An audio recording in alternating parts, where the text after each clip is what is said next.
perempuan itu di bawah tapak kaki suami. Jalan suami itu adalah jalan untuk sampai ke surga. Suami yang tahu, suami bu akai mayang anak aku jalan ke dalam surga. Mayang tan, putan, ni depu pinang mun tahu. Ku Allah anai depu. Tapi di tinau hana depu ku Allah depu ku pinang. Nyebelah deh hana ku pinang dan depu ku Allah hana.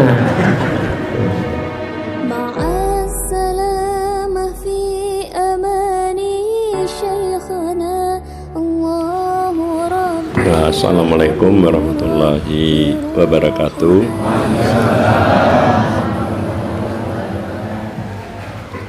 Al-Fatihah.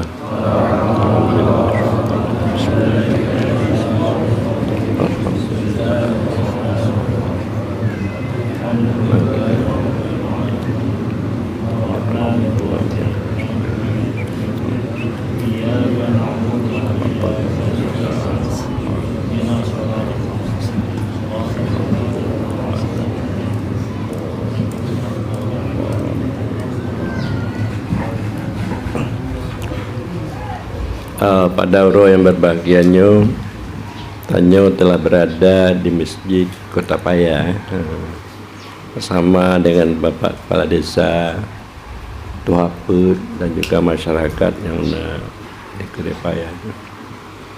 Jadi selama ingat lun, nyuku baru lendruk kuno. Kak mau cucu-cucu, kamu piui, hanya ke baru tu makan tu lek mudah Kota Payanya. Tapi Malaysia, Kudeh, Sulawesi, Banda Aceh, Singapura, yang KKM jak. Tapi Kota Paya, alhamdulillah, mauronyo katuk. Begitu tuan mong Kota Payanya, lengkalan get tak kampung, subur dan nyaman. Walaupun nanggro lain, baik di Gayo, Takengon, tadi lebih menarik Kota Paya. Menarik Kota Paya, walaupun dengan Sulasih pun aja. Alus Sulasih. Kebang di nang do. Gek Kota Paya ngalu Sulasih. Jadi bahwa itilah rahmat Allah, inayah Allah. Mudah-mudahan bahwa di Kota Payanya memang terus menerus menjadi hamba Allah yang baik, meningkatkan taat, beribadat, dan juga meningkatkan keimanan dan juga ketauhidan, bermakrifat dengan tauhid yang hakiki, hidup berkasih sayang. Semoga kampungnya terus diberikan oleh Allah rahmat, jauh daripada berbuat maksiat, mencuri, berzina, sabu-sabu dan lain-lain pekerjaan-pekerjaan yang dilarang oleh Allah. Para hadirin hadirat sekalian, bagaimana tauhid tasawufnya di samping diajarkan beribadat baik untuk taraki, meningkatkan kemauan danyo kepada Allah Subhanahu wa taala di dalam kehidupan, baik di dalam danyo beribadat, dalam gaul dan sebagainya.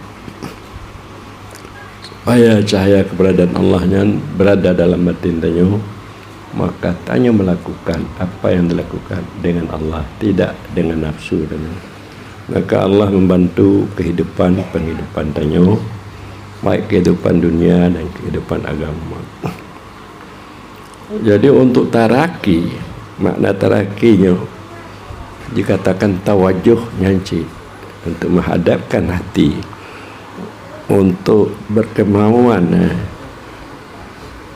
tidak lagi kemauan kepada lain Allah. Taraki daripada alam syahadah yang kita lihat, kelapa macam itu, langit, bumi, tidak tanya lihat tanya melihat. kepada apa yang di dalam ilmu Allah yang sebelumnya tidak ada, hanya melihat Allah, melihat asma dan sifat, supaya terlihat kasih sayang Allah, kebesaran Allah di dalam batin tanya. Maka lentuan yaitu mengarahkan pada jamaah untuk berzikir, untuk berdiri dalam istilah ratib seribai. Karena menyolok ajak bertawajuh, bertarikat, duknya payah taktim yang mudah-mudah, payah. Tapi meratib yang mudah. Mentong dapat tak ajak nak mudah. Baik dia itu muitmayang atau hana pokok ji atai kagemate la ilaha illallah. Karena itu zikir la ilaha illallah itu kalimah di mana kalimah itu mudah mengucapkannya, tidak berat.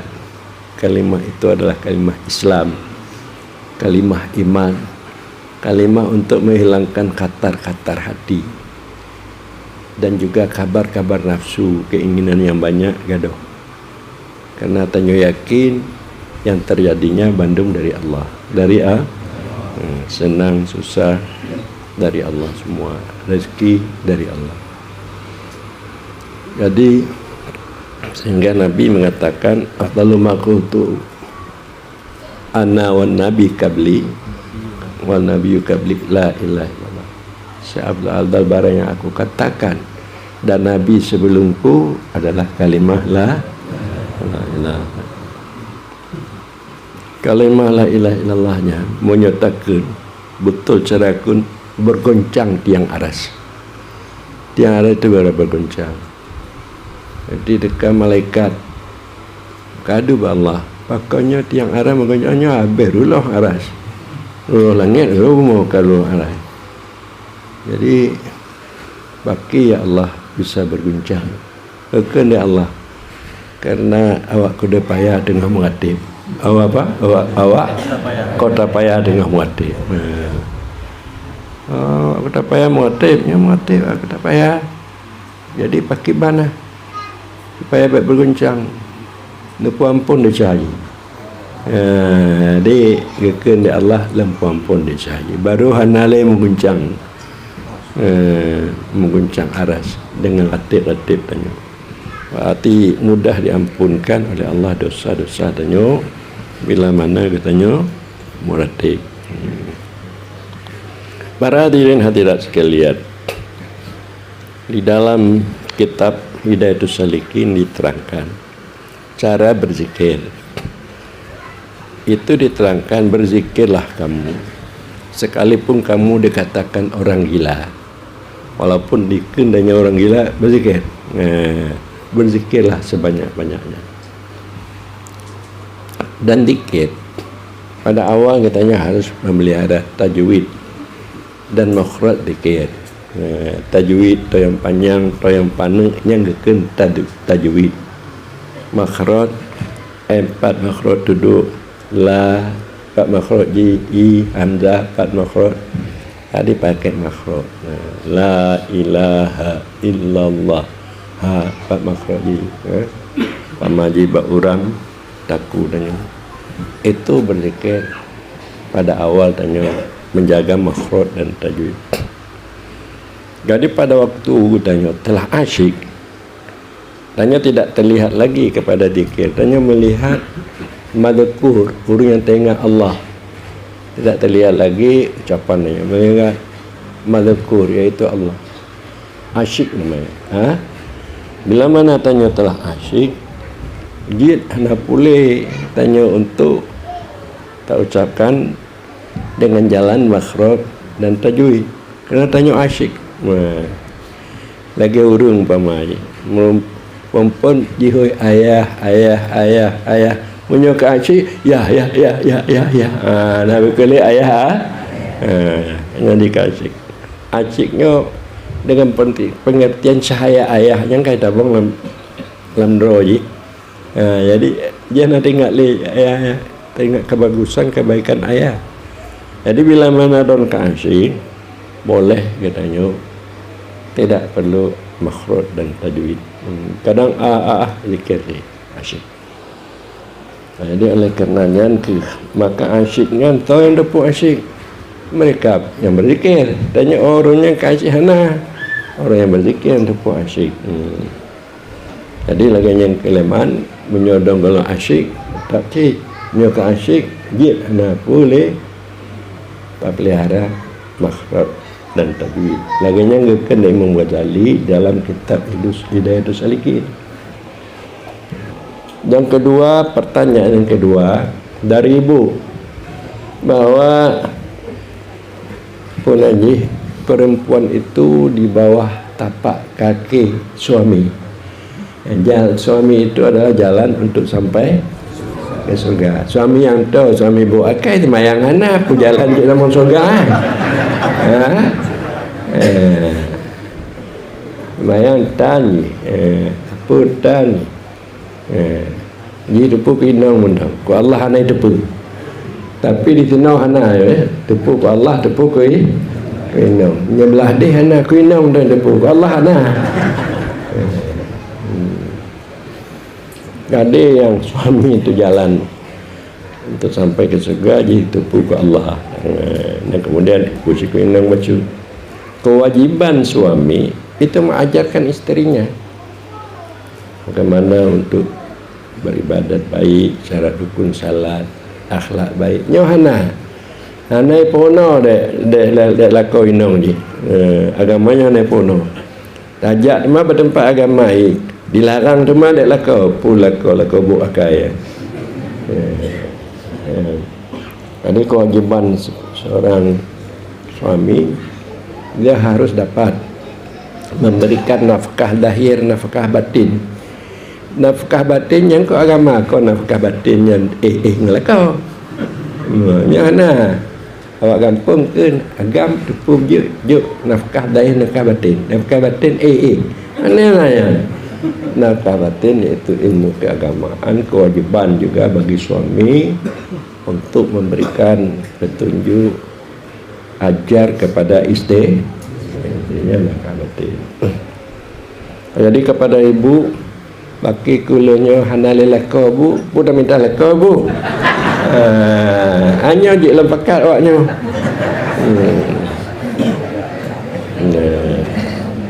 Cuma dibalas kepada ibu supaya dapat juga mendoakan suami yang telah meninggal, telah lalu. Dari temayang tegur tak baca Fatihah, tak hadiahkan kepada suami tanya yang meninggal, dilapangkan kubur, diampunkan dosa. Dan kemudian Batelon Edna Mentong untuk jawaban Ibu Adri ya. Dan yang ketiga ada pendapat daripada pertanyaan Tengku Imam Syariulis. Itu penyampaian daripada itu Imam Malik mengatakan man tafaqaha wala tasawwafa faqad tafassaka wa man tasawwafa wala tafaqaha faqad tazandaka wa man tafaqaha wa tasawwafa faqad haqqa. Batadanya seorang yang bertasawuf, seorang yang tahu fikih, hukum syara, berfikih, belajar fikih dan mengamalkan. Dia tidak ada tasawuf, tidak ada berjalan hatinya kepada Allah, menyaksikan keberadaan Allah. Orang itu dikatakan orang fasik. Orang ada orang yang dia itu bertasawuf, arti berjalan kepada Allah, ingat Allah, tapi hanya berfikir, hanya pebut temayang, temayang ingat mentau, yang dikatakan zendek.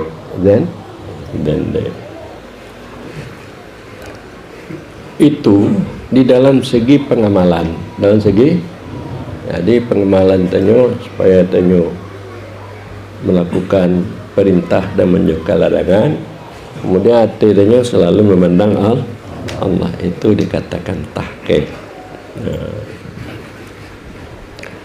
Jadi jangan ada pendapat itu kita memahami nyona yang jak upau buat dah tahu buat dah najak kena buat tengkunyo buat pekah bahawa urunyan dendek urunyan dendek hanjek kali nikah hanjek kali ni nikah atau urunyan nak buat pekah mentau najak upau tasawuf jadi nyan urunyan patek hanjek kali nikah kemudian menurut wali-wali nikah itu ajaran fikih ajaran fikih fasik menurut fikih orang melakukan dosa besar orang melakukan dosa mengekalkan dosa kecil itu fasik itu apa nyauri yang lainnya hanjek ke wali nikah hanjek ke wali dia mengajarkan dosa besar dan atau mengekalkan dosa kecil yang fasik ini. Tapi kalau dia tidak melakukan dosa besar, tidak mengekalkan dosa kecil, itu dikatakan adil. Jadi fasik di dalam segi nikah menikah, fasik lawan adil. Fasik lawan kemakna fasik atau tidak belajar tasawuf, kaum fasik tidak mengamalkan tasawuf. Jadi itu beda cara istilah pemakaian dalam nikah kawin itu fikih. Fasik yang dimaksud melakukan dosa besar mengekalkan dosa kecil, tidak adilnya hanya wali nikah. Kalau makna fasik anda belajar tasawuf anda belajar tasawuf yaitu yang menurut tasawuf kesufiannya menurut fikih. Jadi nikah menikahnya fikih. Jadi demikianlah penjawabannya. Mudah-mudahan muti dotik je atau dua dotik je.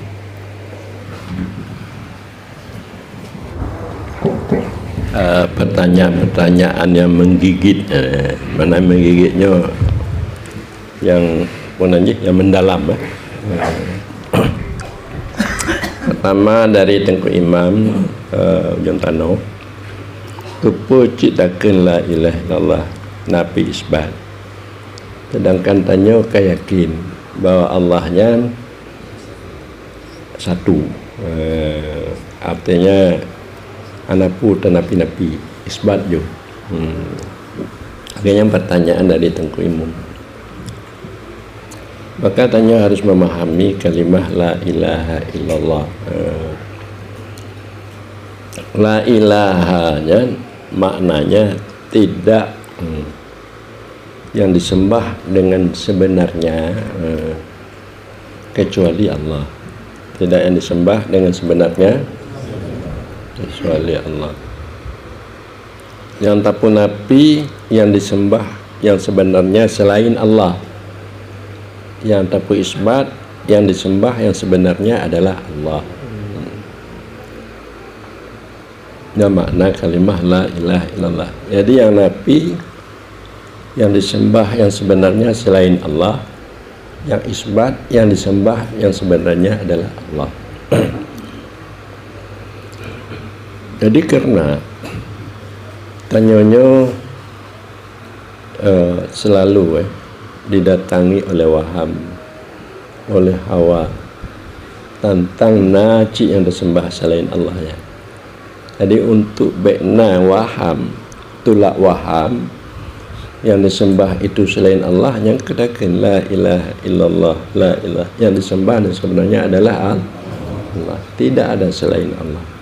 Jadi waham tanya maknanya keraguan dalam hati tanya cik teka dari nafsu ya tentang yang selain Allah yang ditemah. Tatumahnya artinya tadallul untuk tapuhinadro. Matanya kena tedanya le tapuhinadro bak makhluknya. Mau jonyo jino umpama teka umpama sido penjabat tentera atau polisi. Temayang-temayang tanyanya berarti untuk temayangnya keragu dia. Bahkan telak temayang. bahkan lantu mayang tingat kaji kata pinadro ni baji yang biasa katanya sebagai manusia awam belum tamkin yang sebenar-benar tamkin oh Allah tapi pinadro oh Allah yang dalam kecuali orang-orang yang telah usul yang telah sampai tamkin ma'rifatnya. Jadi karena adanya orang awam harus ditakun la ilaha illallah terwaham tanya na selain Allah tapi nadro. Jadi yang kamu katakan la ilaha illallah untuk menolakkan waham selain Allah yang tersembah. Itu satu. Dan penjawaban yang kedua, bagaimana makna arif tu Rabbi birabi, aku mengetahui Tuhanku dengan Tuhanku. Itu bagi orang arif yang telah fana, dia tidak teringat lagi kepada dirinya, maka yang mengetahui Allah itu Allah. Jadi kita untuk mendapatkan Allah dengan cahaya Allah, mendapatkan Allah dengan cahaya Allah. Jadi kita tahu Allah dengan ilmu yang dari Allah. Setelah kita fana, kita tahu yang dari Allah itu, bahwa kita lemah untuk mendapatkan Allah, maka Allah lah yang mendapatkan Allah dengan Allah memantul kepada diri kita. Jadi arif tu Rabbi birabi, orang yang telah fana, tidak teringat lagi kepada perbuatan, sifat, wujud selain Allah termasuk dirinya. Jadi orang itulah yang dapat mengetahui Allah dengan Allah. Dan kemudian ada pertanyaan mengenai dengan Tengku Aswadi. Kita dalam salat pakai niat, pakai niat. Niat itu harus muqtarinan bifi'lihi. Muqtarinan kita melakukan niat itu di dalam takbiratul ihram. Di dalam untuk atau kita mengatakan Allah, jadi kita telah memasang niat. Niat yang demikian harus dibaringi dengan ilmu. Apa niat kamu sembahyang? Niat saya kasat ta'rat ta'in, berkemauan untuk sembahyang parle ta'rat luhu ta'in. Jadi itu yang tak ingat kasat ta'rat ta'in di waktu bertanya melakukan takbiratul ihram. Adapun usalli itu terjemah daripada niat. Usallinya untuk membantu teringat kita kasat ta'rat ta'in di dalam waktu bertakbir, maka takkan ke usalli, yaitu lafaz niat. Kemudian niat itu setelah niat yang demikian itu disertai dengan ilmu, kemudian ditahqiqkan dengan azam. Bulat tekad hanya untuk melakukan salatnya, sehingga tidak teringat lain. Bulat tekad azam ditahqiqkan dengan azam kasat niat. Maknanya hanya tanya untuk melakukan salat. Kau tanya ulang, kau jikuno kasat tekad untuk melakukan salat, ditahqiqkan dengan azam. Kemudian niat kasat itu dibersihkan. Dibersihkan dengan apa? Dibersihkan dengan ikhlas, semata-mata terbuat karena Allah, tidak karena keuntungan diri dan maksud diri. Dibersihkan dengan ikhlas dan dengan syuhud, menyaksikan keberadaan Allah, bahwa tanya dapat berniat berkasat yang lagi nyerupa itu tekah dari Allah, tidak dari tanya. Supaya benar-benar kasat niat tanya ya sesuai dengan syariatnya, tarikatnya dan hakikatnya. Jadi kalau anda dapat melakukan kasat niat seperti itu, maka don dalam salat hanya tahu dewa lain, hanya Allah yang tahu, hanya Allah yang tahu. Itu harus dapat dilatih. Jadi latihan yang demikian itu ada pada tauhid tasawuf. Nyokong pada tasawuf hana makanya niat kasar harus disertai dengan ilmu, ditahqiqkan dengan azam, dibersihkan dengan ikhlas dan syuhud. Jadi demikianlah wallahu a'lam bishawab. Hoka moderator berarti kajinya KBWT